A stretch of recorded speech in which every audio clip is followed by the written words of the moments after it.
Assalomu alaykum. Bizni Nevrabel klinikamizda Qozog'istondan doimiy mamnun bemorimiz Oysi mana bizga kelishingizga adashmasam 8-kurs lecheniya.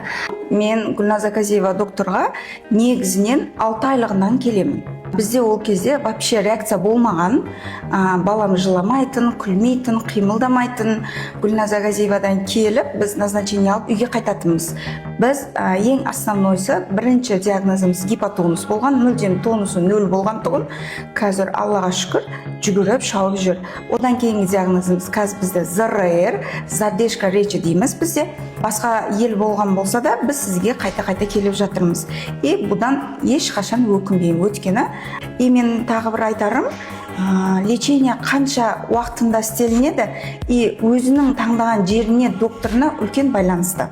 Ko'rabsizlarmi, ona sifatida, bo'lmasam o'zlari vrach yoki hamshira emas, boshqa kasb egasilar, lekin ona sifatida farzandlarini zarari bo'yicha qanaqa tashxis va unga qanaqa kurashishlikda hattoki bizdan ko'p gapirib beryaptilar. Bu nimadan dalolat? Men xursand bo'laman. Bolani o'zini tengdoshiga yetishlik uchun ona tarafdan zo'r bizga motivatsiya. Ona mana shunaqa zo'r qarasa, ona mana shunaqa zo'r ixlos qilib, deylik, vaqtiga e'tibor bilan har taraflama bolani diagnozi bo'yicha kurashsa, bolada zo'r natija bo'ladi va tengdoshiga albatta yetib oladi. Agar sizning ham farzandingizda shu kabi muammo bo'lsa, inshaalloh ikkilanmasdan bizni klinika, bizni mutaxassislarimizni tanlang. Biz moddiyatdan ham har taraflama yengil qilganmiz va sizni o'sha kompleks tarzdagi mukammal terapiyani ham shu yerda barpo qilib hozirda katta jamoa bilan ishlayapmiz.